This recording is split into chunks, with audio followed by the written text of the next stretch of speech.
Hello friends, कैसे हैं आप लोग। Welcome back to my class. और अगर आप चैनल पर नए हैं तो सब्सक्राइब करिए चैनल को। आज हम चैप्टर पढ़ने वाले हैं, सेकंड चैप्टर, और जो टॉपिक है वो टॉपिक का नाम है पार्ट्स ऑफ स्पीच।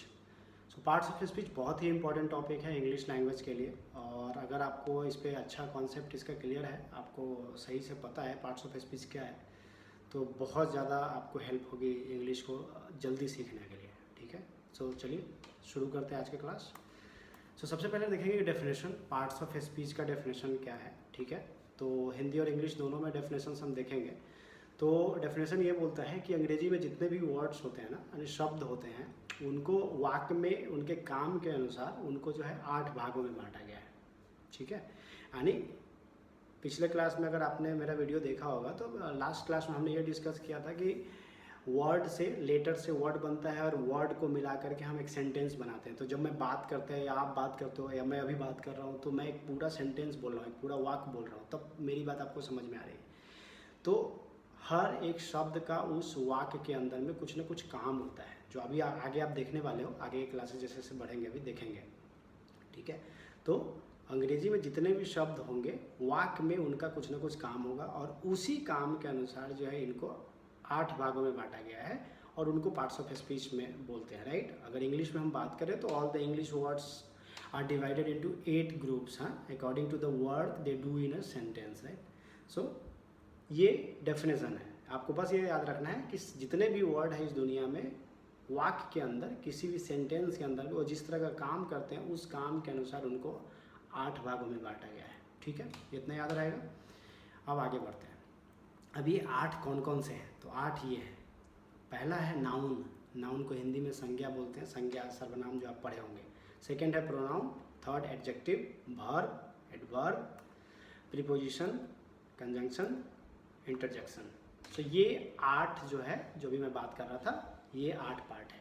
ठीक है, हिंदी में संज्ञा, सर्वनाम, विशेषण, क्रिया विशेषण और क्रिया संबंध बोधक अव्यय, ये सब आप लोगों ने हिंदी में पढ़ा होगा। सिमिलरली उसी तरीके से देयर आर 8 पार्ट्स जो है वर्ड को बनाया गया है, वो 8 पार्ट में भागा है, तो उसको पार्ट्स ऑफ स्पीच बोलते हैं। ठीक है, एक एक करके देखेंगे कि ये होता क्या है।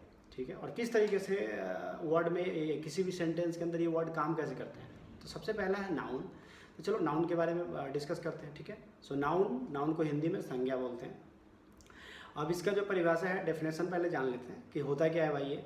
तो किसी व्यक्ति, वस्तु, जानवर या स्थान के नाम को संज्ञा करते हैं। मतलब अंग्रेजी में अगर देखोगे तो noun is the name of person, animal, place और thing. Right, in other words हम ये बोल सकते हैं कि जो भी चीज़ इस दुनिया में तुम देखते हो उसका कुछ ना कुछ नाम होता है।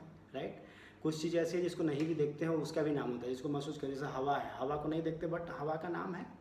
तो जितने भी चीज़ हैं उनके कुछ ना कुछ नाम होते हैं। वो या तो कोई व्यक्ति हो सकता है, वस्तु हो सकता है, जानवर हो सकता है, कोई स्थान हो सकता है, सबके कुछ ना कुछ नाम है, और नाम को ही संज्ञा बोलते हैं। ठीक है, संज्ञा का अर्थ ही होता है नाम। आप लोगों ने हिंदी मूवी देखी होगी, रामायण महाभारत में, तो उसमें बोलते कि राजा ने अपने पुत्र को ये संज्ञा दिया, मतलब ये नाम दिया। तो संज्ञा का मतलब ही होता है नाम। ठीक है, तो इस तरीके से जैसा भी ये भगवान राम है तो राम एक नाम है। ठीक है, ताजमहल है, किताब, हाथी। तो इस तरीके से जो जितने भी चीज़ आप देखते हो या कुछ चीज़ें नहीं भी देखते हो, वो सारे का कुछ ना कुछ नाम है, और जहाँ नाम है वो नाउन होगा। ठीक है, अब मैं पहले ही बोला था कि पार्ट्स ऑफ स्पीच में हम वर्ड्स को 8 भाग में बांटे हैं। और किस बेसिस पे बांटे हैं, तो जब जिस तरीके से वो वर्ड में किसी भी सेंटेंस में वो काम करता है। तो ये दादी अम्मा को देख रहे हैं आप, या नानी बोलिए, तो आप लोगों ने बचपन में कहानी सुना होगा, दादी कहानी सुनाती थी। तो आज मैं उन्हीं की एक कहानी शेयर करूँगा। ठीक है, और इस कहानी में हम देखेंगे कि किस तरीके से हर एक वाक्य के अंदर कौन सा शब्द किस तरीके से काम करता है। ठीक है, नाउन अभी आप लोगों ने देख लिया कि नाउन जो है, किसी भी नाम को हम नाउन बोलेंगे, संज्ञा बोलेंगे। ठीक है, चलो अभी एक कहानी ले लेते हैं कि स्टोरी है, मैं रामायण की एक स्टोरी है। ठीक है, इसको रिलीजियस नहीं लेना है, बस आपको एक ऐसे समझो कि एक स्टोरी जो है बच्चे को कोई दादी अम्मा सिखा रही है, बता रही है, सुना रही है। ठीक है, इसमें अगर देखोगे कि पुराने समय की बात है, दशरथ वाल्मीकि रामायण के अनुसार अयोध्या के रघुवंशी या सूर्यवंशी राजा थे।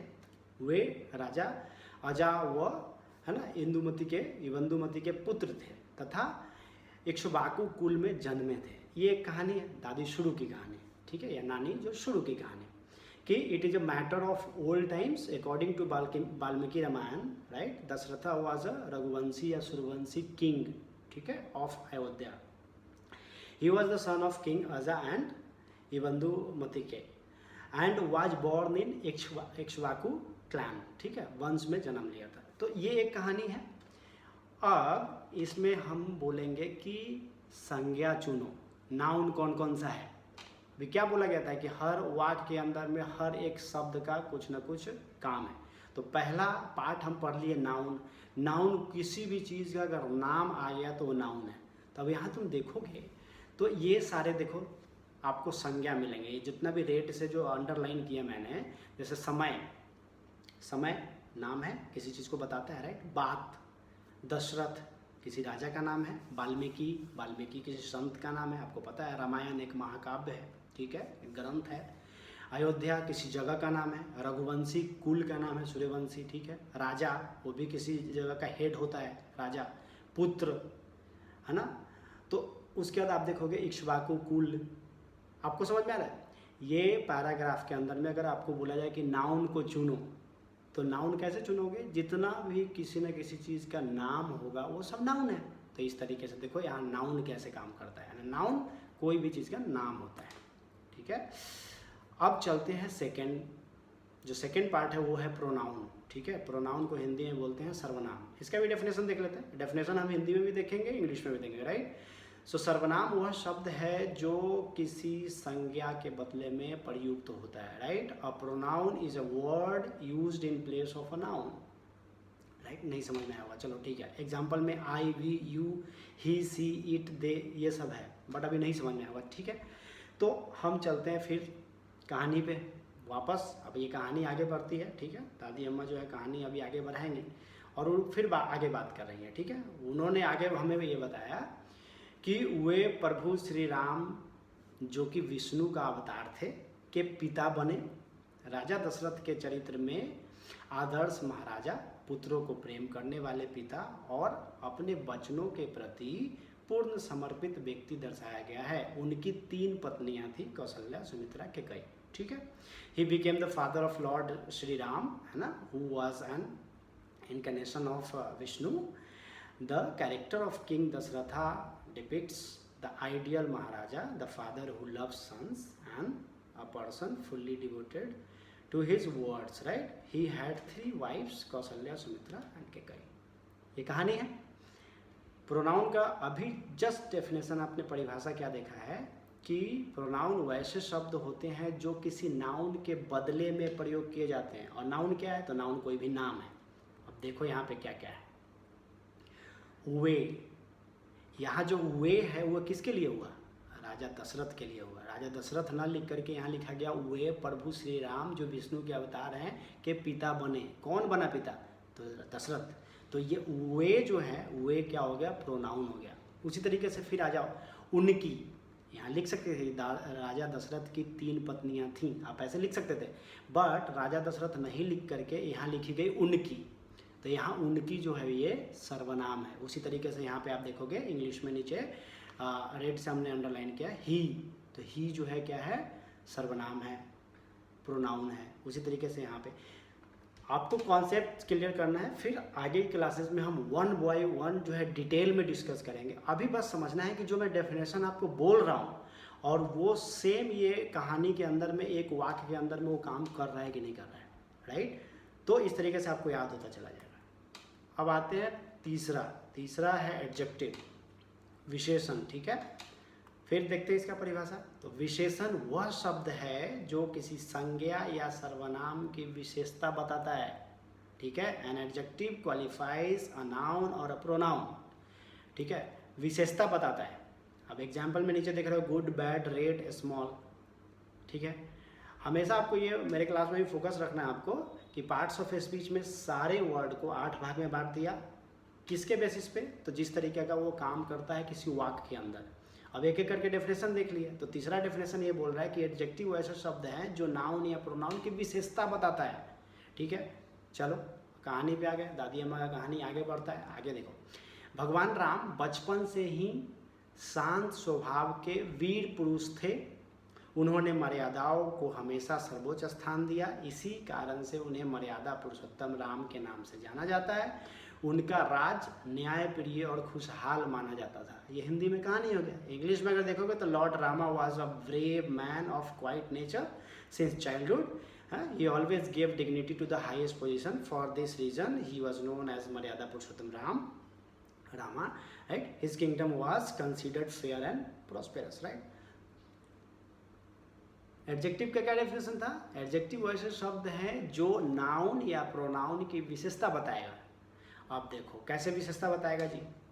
तो भगवान राम बचपन से ही शांत स्वभाव के वीर पुरुष थे। अब यहाँ पे देखो स्वभाव, यहाँ स्वभाव जो है किसी का नेचर होता है, तो ये एक नाउन है कि इसका स्वभाव खराब है उसका। अब ये स्वभाव कैसा है? तो शांत है। तो देखो इस स्वभाव का यहाँ पे ये विशेषता बता रहा है शांत, तो ये एडजेक्टिव हो गया। पुरुष, पुरुष हैं लेकिन पुरुष कैसे है? तो वीर हैं, वीर पुरुष, ब्रेव आदमी। सर्वोच्च स्थान दिया, मर्यादाओं को स्थान दिया, लेकिन स्थान में भी कितना स्थान दिया? तो सर्वोच्च स्थान दिया, यानी विशेषता बता रहा, राइट। तो यहाँ पे देखोगे जैसे ब्रेव मैन, आदमी कैसे थे? ब्रेव थे। क्वाइट नेचर, नेचर कैसा था? तो क्वाइट था, शांत था। तो ये हाईएस्ट पोजीशन, पोजीशन मतलब स्थान देते थे लेकिन ऊंचे स्थान देते थे, ठीक है। उसी तरीके से उनका राज न्याय प्रिय और खुशहाल था। अब यहाँ किसका विशेषता बता दिया? ये राज्य का। राजा राम का एक राज था, लेकिन वो राज कैसा था? तो न्याय प्रिय और खुशहाल था। यानी समझ में आ रहा है आपको? नाउन या प्रोनाउन का यहाँ पे विशेषता बताया जा रहा है, क्वालिफाइज कर रहा है कि यहाँ कैसा था। तो ये सारे एडजेक्टिव होते हैं, ठीक है। अब है फोर्थ में वर्ब। वर्ब को क्रिया बोलते हैं। क्रिया वह शब्द है जिससे कुछ करने या होने का बोध होता है, ठीक है। A verb is a word which denotes an action और ए स्टेट ऑफ बीइंग।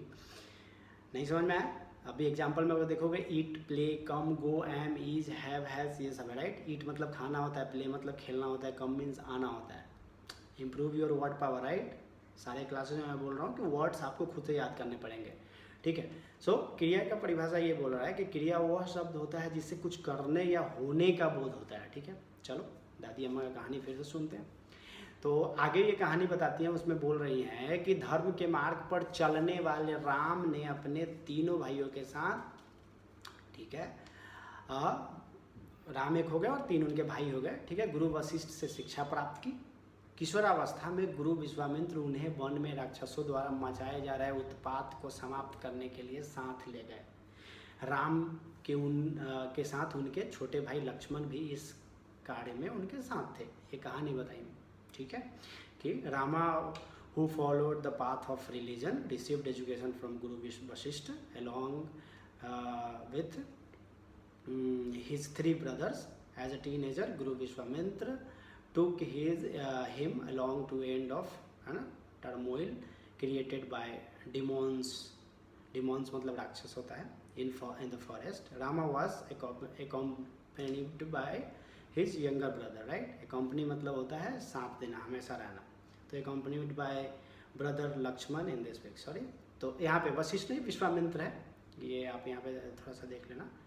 तो इसमें अब देखो हमने क्या बोला कि क्रिया वैसा शब्द है जिससे कुछ करने या होने का बोध होता है, ठीक है। अब यहाँ पे आप देखोगे शिक्षा प्राप्त की, यानी प्राप्त करना, रिसीविंग, तो ये वर्ब है, ठीक है। उत्पात मचाना, क्रिएट करना, है ना। तो यहाँ पे आप देखोगे क्रिएट जो है वो क्रिएट जो है वो क्या हो गया? वर्ब हो गया, यानी जिससे कुछ होने का बोध हो। उत्पात को समाप्त कर दिया, डिस्ट्रॉय कर दिया, एंड कर दिया, तो ये जो हो गया ये भी एक वर्ब है, ठीक है। उनके साथ हमेशा थे, तो उसमें एक्कम्पनीड जो है वो एक्कम्पनीड भी जो है आप क्या है, ये आपका वर्ब है। समझ में आ रहा है आपको कि आपको ये देखना है कि जिस वर्ड से कुछ होने का बोध होता है, राइट। तो रिसीव्ड किया, क्या रिसीव किया? तो एजुकेशन रिसीव किया, यानी कुछ करना हो रहा है यहाँ पे, ठीक है। उन्होंने क्या किया कि समाप्त किया। क्या समाप्त किया? तो जो उत्पात और राक्षस मचा रहे थे जंगल के अंदर, ठीक है। अब किसी ने उत्पात मचाया, तो क्या मचाया? उत्पात मचाया, राइट। तो वहाँ पे मचाना जो हो गया है, ये क्रिएट करना जो हो गया, वो भी एक तरह से कोई चीज़ का होना हो गया है। भगवान राम के साथ लक्ष्मण हमेशा उसको कंपनी देते थे। तो एकम्पनीएट क्या हो गया? एकम्पनीएट जो आपका हो गया वो वर्ब हो गया, यानी वर्ब से कुछ करने का बोध होता है, ठीक है। अब एडवर्ब की बात करते हैं। एडवर्ब मतलब क्रिया विशेषण, नाम से ही पता चल रहा है। क्रिया विशेषण वह शब्द है जो किसी क्रिया विशेषण या दूसरे क्रिया विशेषण की विशेषता बताता है। जैसे एडजेक्टिव में हम लोग देखे थे कि एडजेक्टिव वैसा शब्द था जो नाउन और प्रोनाउन की विशेषता बताता था। उसी तरीके से एडवर्ब आ गया, और एडवर्ब जो बताता है वो किसी क्रिया का विशेषता बताता है या किसी विशेषण की विशेषता बताएगा, यानी किसी एडजेक्टिव का भी विशेषता बताएगा या दूसरे क्रिया विशेषण की विशेषता बताएगा, है ना। An adverb qualifies a verb, an adjective और अनदर एडवर्ब, है, ठीक है। वैसे शब्द जो वर्ब का क्वालिफाई करे या एडजेक्टिव का विशेषता बताए या दूसरे एडवर्ब का विशेषता बताए। अब वो कैसे कर देगा? जैसे स्लोली, धीरे धीरे, केयरफुली, बहुत, ये। चलो फिर से वो कहानी पे वापस आते हैं। तो इसमें देखो, भगवान राम वन में जल्दी ही शांति कायम कर दिए। उन्होंने बहुत ही शक्तिशाली राक्षस ताड़का का आसानी से वध कर दिया। वन में ऋषिगण उनको बहुत आदर और प्यार देने लगे। सभी भाई वहाँ धीरे धीरे बड़े होने लगे, ठीक है। Lord Rama establish peace in the forest soon. They killed the very powerful demon Tadaka with ease. In the forest the saint started giving them a lot of respect and love. All the brothers started grow up slowly. ये कहानी है। अब इसमें अभी हम लोगों ने क्या देखा था कि एडवर्ब वैसे वर्ड है जो क्रिया, एडजेक्टिव या अनदर क्रिया विशेषण का ही विशेषता बताएगा। देखो यहाँ पे राम ने वन में क्या किया? शांति कायम किया। शांति कायम करना का अंग्रेजी होता है एस्टैब्लिश करना। अब एस्टैब्लिश करना मतलब कायम करना, लेकिन कायम कितना जल्दी कर दिया, यानी सून, शीघ्र ही जो है उन्होंने कायम कर दिया। तो ये शीघ्र जो है वो क्रिया विशेषण हो गया, ठीक है, क्योंकि ये वर्ब का विशेषता बता रहा है। चलो यहाँ पे देखते हैं नेक्स्ट, बहुत ही शक्तिशाली राक्षस। अब राक्षस जो है नाउन है, शक्तिशाली एडजेक्टिव हो गया, लेकिन शक्तिशाली में भी वो बहुत शक्तिशाली है, तो ये बहुत जो है वो एडवर्ब हो गया। उसी तरीके से यहाँ पे कि राक्षस ताड़का का आसानी से वध कर दिया। वध करना यानी किल, मार देना एक क्रिया है, कुछ हो रहा है लेकिन मार दिया, लेकिन कैसे मार दिया? आसानी से मार दिया। तो ईज, यहाँ पे इजिली मार दिया, तो ईज जो है यहाँ पे एडवर्ब है, ठीक है। और ये करने के बाद saint started giving them a lot of respect.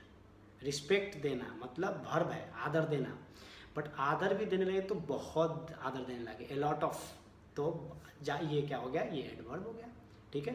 Brothers वहाँ पे जो है चारों भाई अपना मिल करके जो है बड़े होने लगे, सियाने होने लगे, बट धीरे धीरे, ठीक है।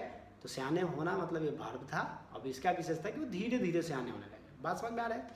सो इस तरीके से सारे वर्ड्स जो है वाक्य के अंदर में ऐसे काम करता है, ठीक है। अब आ जाते हैं प्रीपोजिशन के बारे में। अब ये 3 अलग अलग है, आपने 5 तक पढ़ लिया, 5 पार्ट्स आपको समझ में आ गया होगा। अब ये 6, 7, 8 ये जो है कुछ दूसरे तरीके का है, वो भी आपको समझना है। सो प्रीपोजिशन को हिंदी में बोलते हैं संबंध बोधक अव्यय। सो संबंध बोधक अव्यय वह शब्द है जो प्रायः किसी संज्ञा या सर्वनाम के पहले आकर उस संज्ञा या सर्वनाम का संबंध वाक्य में प्रयुक्त किसी अन्य शब्दों से कराता है, ठीक है। A preposition is a word usually placed before a noun or a pronoun to show its relation to some other word in the sentence, right? जैसे in, at, on, from, to, by, of, ये सबका भी हिंदी होता है। जब एक एक करके मैं पढ़ाऊँगा तो आपको समझ में आएगा, अदरवाइज आप ये इसका हिंदी में मीनिंग भी समझो। लेकिन चलो अब कहानी पे आते हैं। प्रीपोजिशन में ये बताया कि नाउन और प्रोनाउन का जो है आपका क्या संबंध बताता है किसी दूसरे वर्ड से। अब कैसे बताता है, पहले कहानी पढ़ते हैं।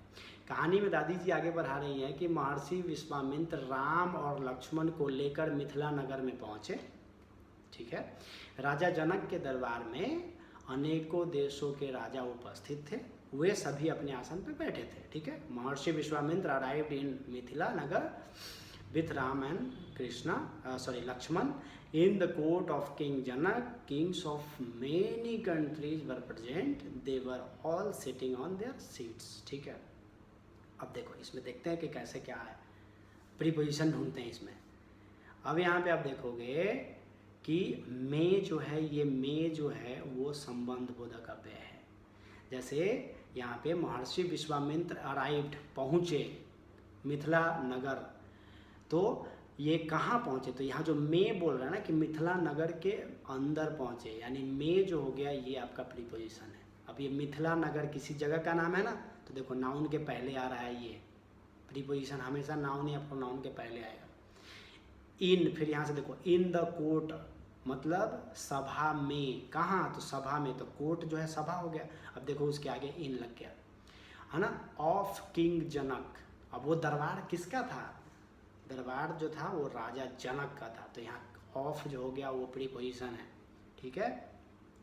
किंग्स ऑफ मेनी कंट्रीज, अनेकों देशों के राजा वहाँ बैठे हुए थे, तो राजा थे बहुत सारे, लेकिन कहाँ के थे, तो अनेक देशों के, तो यहाँ जो के हो गया वो प्रीपोजिशन है।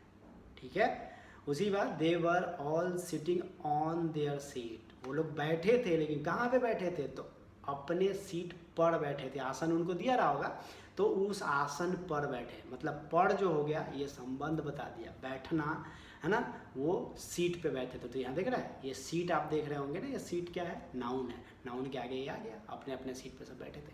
तो ये इन हो गया, ऑफ हो गया है ना, एट हो गया, ये सारा चीज़ क्या होता है, ये सारे प्रीपोजिशंस होते हैं। ठीक है।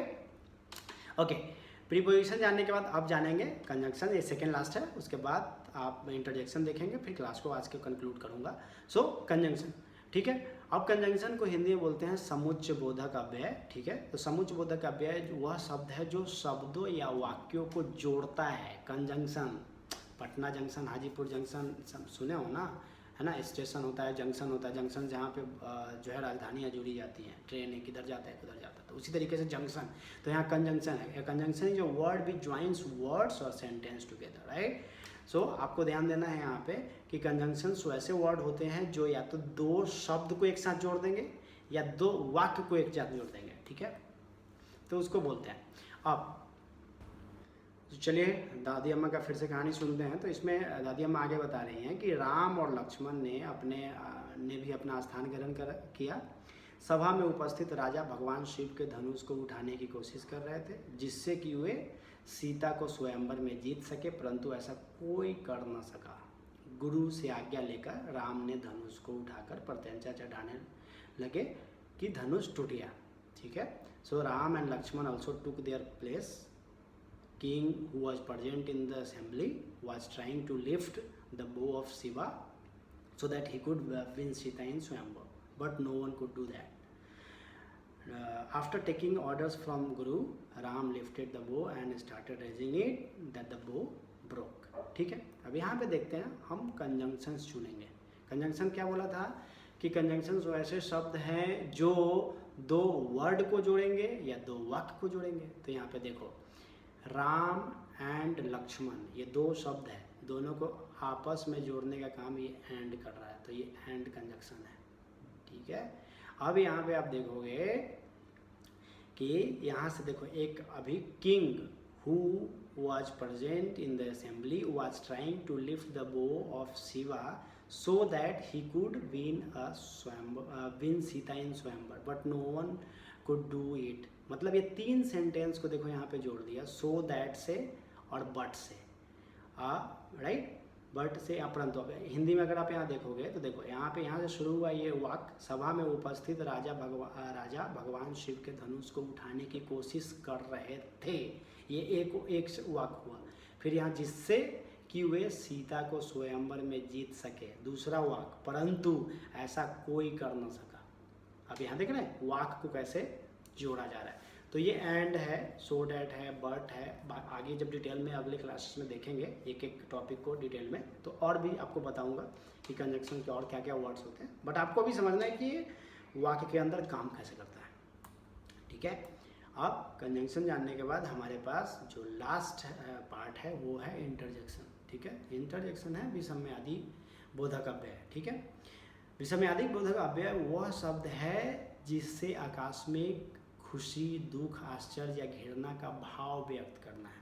An interjection is a word which express some sudden feelings और इमोशंस। ठीक है, अचानक किसी चीज़ को जब एक्सप्रेस करते हैं, जैसे आपको चोट लग जाता है, आश्चर्य हो जाता है कोई चीज़ को देख करके, या खुश हो जाते हैं आप, तो जो शब्द आप जब उसको व्यक्त करते हो अपनी भावनाओं को, तो वैसे शब्द को हम जो है इंटरजेक्शन बोलते हैं। जैसे यहाँ पे आप देखते होंगे चोट लगने के बाद चोट लग गया, वो बोलते हैं, है ना, हेलो, किसी से मिलते हैं, है ना, कोई चीज़ जीत जाते हैं तो हो रहे। अब ठीक है, दादी अम्मा का फिर कहानी देखते हैं, इसमें लास्ट कहानी है इसमें जो है आगे कि धनुष को टूटा देखकर सभी राजा आश्चर्य से बोले, अरे यह कैसे हो गया, क्योंकि सब लोग प्रयास कर रहा था, किसी से टूटा ही नहीं, ये छोटा सा बालक गया तोड़ दिया। ठीक है, छोटा नहीं थे, मतलब उन लोगों से छोटे थे।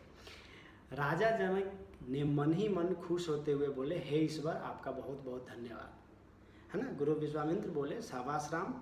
सीता की सहेलियाँ बोली, वाह, अब सीता की शादी होगी।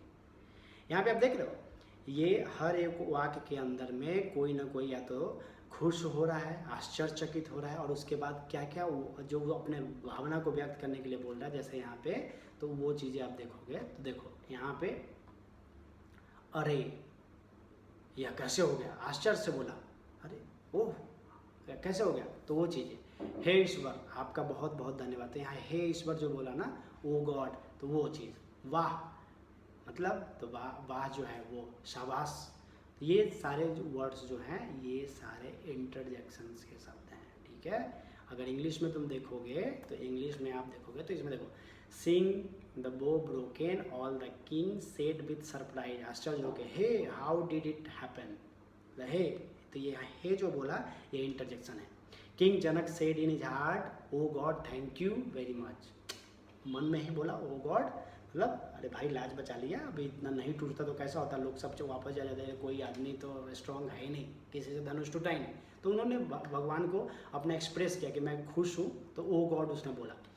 देन गुरु विश्वामित्र, क्योंकि गुरु थे राम के, तो उन्होंने धनुष को तोड़ दिया, इतने लोगों से टूटा नहीं, ये जाके तोड़ दिया, तो इन्होंने बोला ब्रावो राम, मतलब शाबाश राम।